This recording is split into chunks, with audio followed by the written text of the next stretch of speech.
Hello and welcome to Channel 2S. I'm your host, Second Soundwave, and I was going to start working on the Freak Custom today. However, Bondi saw that I just uploaded a new episode of Gunpla News, and they thought, hey, you know what would be cool? If right this second we announced something so wild that 2S would have to report on it, even though there's not another goddamn thing to talk about, so he has to make an entire video to talk about just one single kit. And what is that one kit, you may ask? Well, it's the Master Grade Hazel Custom. Hailing from Advanced Zeta, the Hazel Custom is the most, if not the only, recognizable mobile suit from the photo novel series. This model shares the frame of the Gundam Mark II version 2.0, but every inch of the armor and every single weapon is a brand new piece of plastic. It's going to be coming our way this September with a 4,500 yen price tag. Oh yeah, and it's also a premium Bondi exclusive. Yep, we've effectively got ourselves our first new mold, unique P-Bandai model. I mean, sure, the frame's from another model, but frame repurposing is such a common sight in the Master Grade line at this point that it's really hardly even worth mentioning.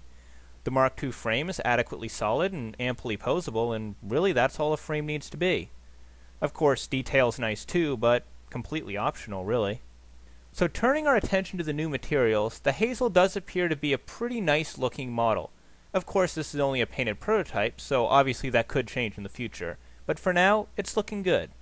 The most surprising aspect of it is of course just the sheer quantity of new materials present, which makes it seem like the Hazel received a bit more than the usual P-Bandai budget.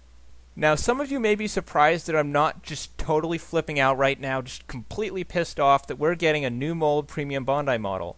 Well, the truth is, I've never been that big a fan of the Hazel. Don't get me wrong, it's okay, it's just not something I've ever had like a super strong connection with, you know? If it was just a minor retool of another kit like what we usually get, I wouldn't even be all that surprised or bothered to see it get released this way.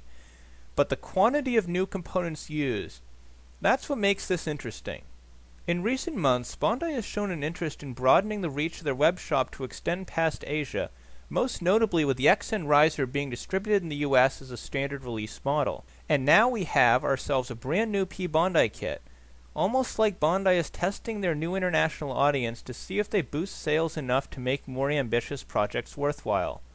Now, I should state that at this point, Bluefin has not stated yet if they plan on bringing over the Hazel Custom, but if the XN Riser sells well enough, then I don't see why they wouldn't.